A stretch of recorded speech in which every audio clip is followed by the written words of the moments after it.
Hello dear students, ड्यूई practice paper 1 का बेटा सेक्शन सी आज हम सॉल्व करेंगे। 18 मार्क्स का ये सेक्शन है आपके पास। तो 26 क्वेश्चन है। रूट 2 को इरेशनल प्रूव करना है परी में। बहुत अच्छी तरीके से आप इसकी प्रैक्टिस कर चुके हैं आई थिंक। तो ये क्वेश्चन आप अपने आप करेंगे। Next question very important. एक बाहरी बिंदु से ये आपको दिखाई दे रहा है यहाँ पे टी से दो स्पर्शरेखाएं टेंजेंट ड्रॉ किए गए हैं P T and T Q, और हमें प्रूव करना है एंगल पी टी क्यू ये वाला एंगल इस double of angle O P Q, इस एंगल का डबल है। तो हम अपने कन्वीनियंस के लिए सारे एंगल्स को नंबर दे देते हैं।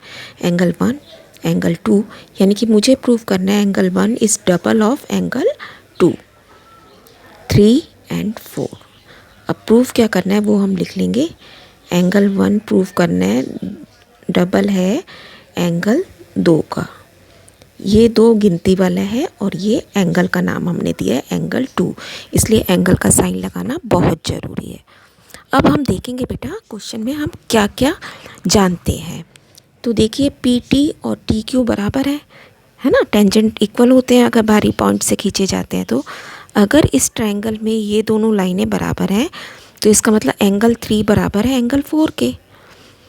और साथ ही हम ये भी जानते हैं कि स्पर्श रेखा त्रिज्या के साथ लंब बनाती है। तो 2 और 3 को अगर जोड़ दें तो ये 90 डिग्री का है।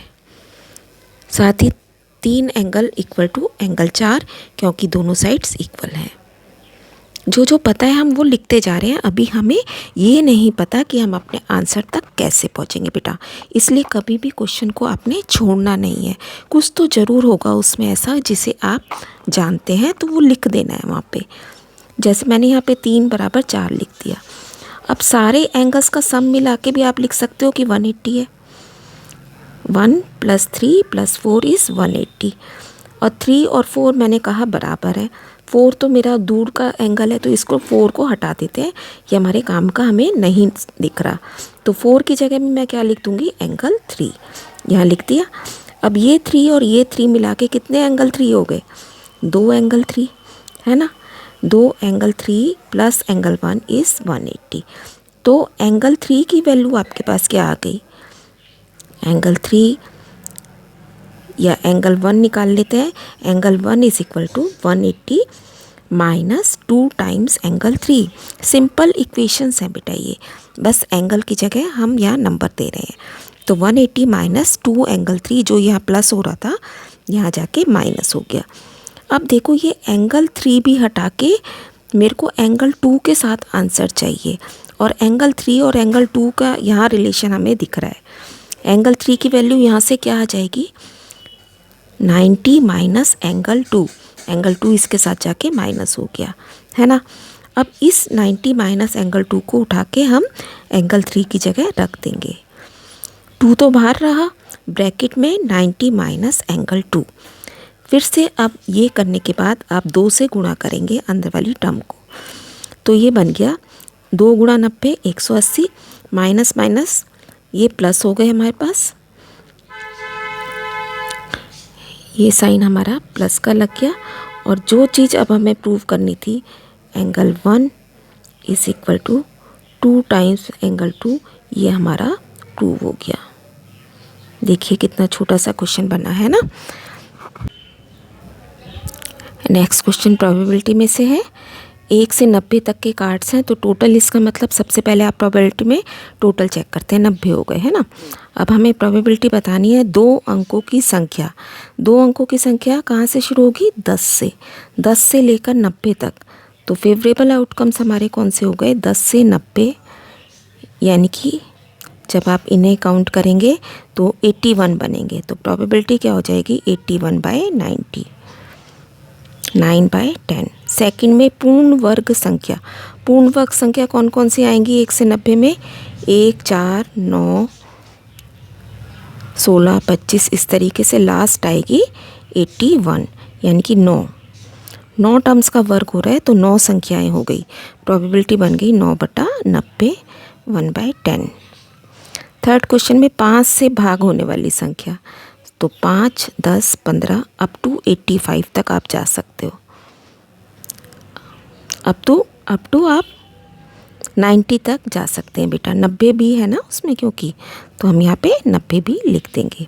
अब हमें देखना है कितनी है ये संख्या, ये है 18। 90 को आप 5 से भाग करोगे तो 18 पे जाएगा। इसका मतलब प्रोबेबिलिटी क्या बन गई, 18/90। Answer is 1/5। चॉइस में इसके साथ हमारे पास कार्ड से रिलेटेड क्वेश्चन है। ताश के 52 पत्तों में से लाल रंग की बेगम, यानी कि 2 लाल रंग की बेगम 2 होंगी ना, तो 2 बेगम कम हो गई हमारे पास, और काले रंग के गुलाम निकाल दिए गए, 2 ही गुलाम निकाल दिए, 4 पत्ते कम कर दिए। तो अब टोटल पत्ते कितने बचे, 52 -2 -2 यानी कि 48। अब इन सारे क्वेश्चंस के आंसर में हम बटे में 48 लिखेंगे। अब पहला क्वेश्चन है लाल रंग का पत्ता। लाल रंग की 2 क्वींस कम हो गई थी, तो इसका मतलब लाल रंग के 26 पत्तों में से हमारे पास 24 बचे। प्रोबेबिलिटी हो गई 24/48, दैट मीन्स 1/2। ना एक बादशाह ना एक गुलाम, उसे ना बादशाह चाहिए ना गुलाम। इसका मतलब उसे 4 तो बादशाह नहीं चाहिए, किंग नहीं चाहिए, और ना ही, अब 2 ही जैक हमारे पास बचे थे गुलाम, 2 पत्ते वो भी नहीं चाहिए। तो 48 में से इसे कितने नहीं चाहिए, 4 किंग नहीं चाहिए और 2 गुलाम नहीं चाहिए। इसका मतलब 42 पत्ते वो ले सकता है। प्रोबेबिलिटी हो गई 42/48, दैट मीन्स 7/8। एक बादशाह या एक बेगम, अब सिर्फ उसे या तो 4 बादशाह में से होना चाहिए या 2 बेगम, 2 ही बेगम बची है ना, तो 4 और 2 6 पत्तों की ही चॉइस है, यानी कि आंसर बन गया 6/48, 1/8। नेक्स्ट क्वेश्चन है find the value of P for which the quadratic equation has equal roots, है ना। चैप्टर 4, यानी कि इक्वल रूट्स समान मूल कब होते हैं, जब D 0 होता है। पहले हम इक्वेशन को सिंप्लीफाई करके क्वाड्रेटिक फॉर्म में लेके आएंगे। px बाहर दिया हुआ है, x से गुणा किया px², फिर -2 से गुणा किया -2px + 6 = 0। अब आप देख रहे हैं ये स्टैंडर्ड फॉर्म है इसकी, x² पहले फिर x फिर कांस्टेंट।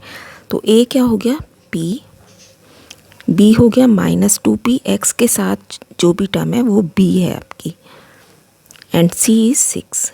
d का फॉर्मूला हम लगाएंगे, d should be 0, b² - 4ac is 0। b की वैल्यू -2p को ब्रैकेट में डालोगे, स्क्वायर करेंगे, -4 × p × 6 = 0। इसका स्क्वायर करेंगे, माइनस माइनस प्लस बन जाएगा, 2 × 2 4, 4p² -24p = 0।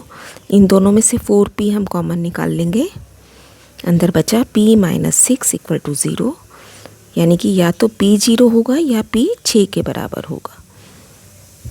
यही हमारा आंसर बन गया। इसी के साथ चॉइस में है 1 साल पहले 1 year ago a man was 8 times as old as his son।